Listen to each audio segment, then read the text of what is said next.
Well, hello everyone, it's Cloud Chief, and today I'm bringing you an instructional video on how to solo Crota's End, the bridge part.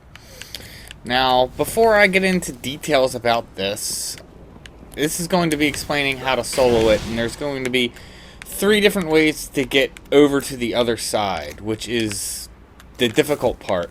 Once you get to the other side, it's not that hard to solo, but getting over to the other side can be quite difficult. Going into this, I'm assuming that you at least have a basic understanding of how the bridge works and how the totems work.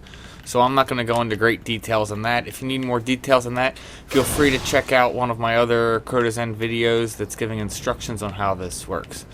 So basically what you're going to end up doing is, since we're solo, we're going to be activating the bridge. You're going to stay on it until you literally get the message that says that the tomes are activating and it starts draining your super. And then the screen should start to slightly turn red. It'll get like dark red. At that point, you need to immediately step off, so you're like, you know, at least to that line over, and then you want to immediately step back on. By doing that, it'll still finish the animation for the tomes, but it won't actually activate and kill you. And then it'll stop, it'll reset, and then it'll take a second, and then it'll start going through the activating tomes again. That way you're only off the plate for half a second, but you're pretty much back on it, so it's building the bridge. And you basically just need to get off and on it. That's not terribly difficult. The difficult part is getting aggro off the Swordbearer, who will end up coming out of this hallway.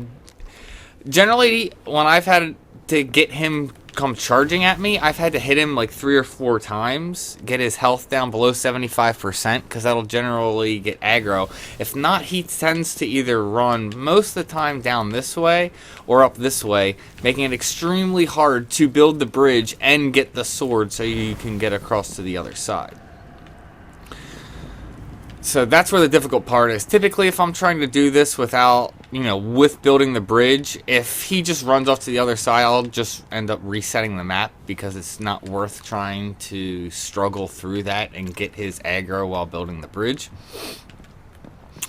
The other ways to get across is to not even worry about building the bridge, and then you just killed the Swordbearer. You come over here, and from here, you aim up that, and you literally just jump up and jump, whoa, and you jump out, and then you just keep swinging the sword till you get to the other side. There's another place where you can do it on the other side, and I'll show you that real fast. The problem with doing it that way is, typically, it takes too much time, and so you're eating up your sword time, and it's not giving you a lot of time to take out the gatekeeper on the other side. So, the other spot is up over here. You jump up on here. You jump up on this platform here, and then you do the same thing, you jump across. Now, to note, when you're coming up over here and you're jumping out, as soon as you jump off this platform and go out, let's see if it didn't kick in.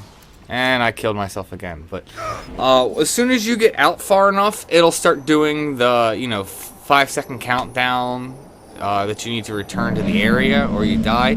So that's the other problem with it. You can also, just because it's such a long distance, if you don't hit your sword right, you can mistime it and fall down. That's why I prefer just to do it the straight up way.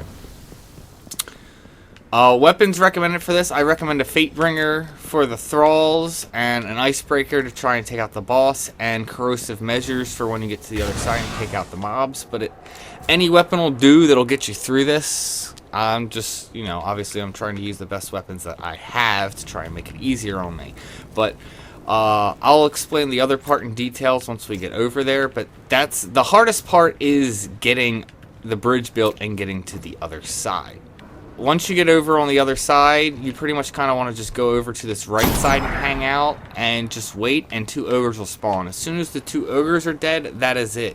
The only other thing to note about it is, if you wait too long, enemies will get on the other plate, and that'll start the totems of the other side and can wipe. So you want to make sure that enemies aren't getting on the plate on the other side as you're waiting, and try and burn the ogres down as fast as possible. while making sure you're safe. Obviously, stay safe over rushing, but it also is kind of timed, because if you wait too long, you're going to wipe, because enemies are going to get on the plate and get the totems. Alright, let's do this. Okay, for this first part here, when you first step onto the plate that's going to start building the bridge, you're going to have thralls popping near the pit area. So you want to make sure you focus them down. You should have about 6 of them. You have the one there, the set there, and then the set there, and then you'll also have someone attacking you. After you take out those first sets, you want to try and hit the Swordbearer, so that way he will get aggro and start coming after you. Typically at this part, if he goes off to one side or the other, I'll just die to reset it. But once you do enough damage to him, he should start charging towards you. And just make sure you keep stepping on and off the plate like I was explaining before. As soon as the screen turns red, you want to quickly step off and back on, so it'll keep building the bridge. The bridge is now fully formed for me. Got the sword.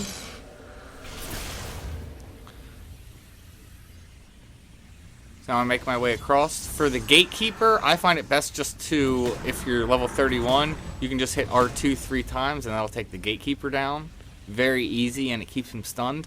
Then after he's down, you want to come over here to the right and head towards the back. There will be a bunch of acolytes, and then after the acolytes, there will be some thralls.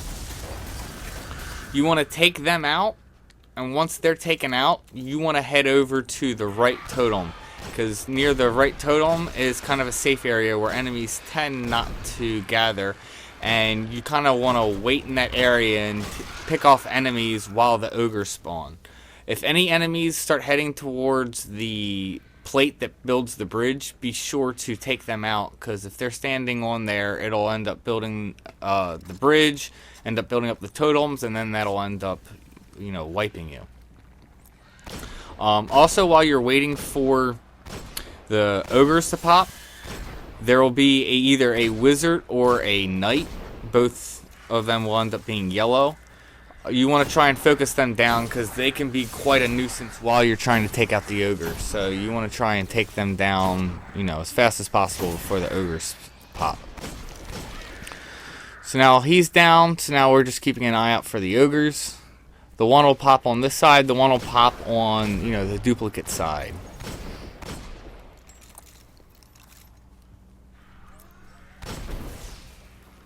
So there, the ogre just popped.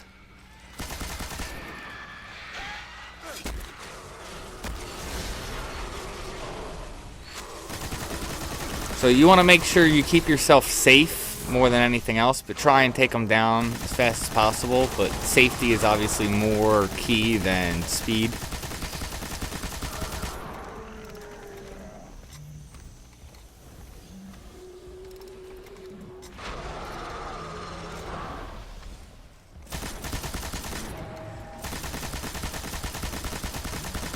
And as long as you get the first ogre down fast enough, the other one shouldn't be going for the bridge plate, and you should be able to do damage to him to get his attention, and that'll keep him away from it. So if you get the first ogre down and the second one is nowhere close to it, you pretty much just have a win. Just keep yourself safe and keep doing damage to him until it goes down, and then you'll have cleared the bridge part.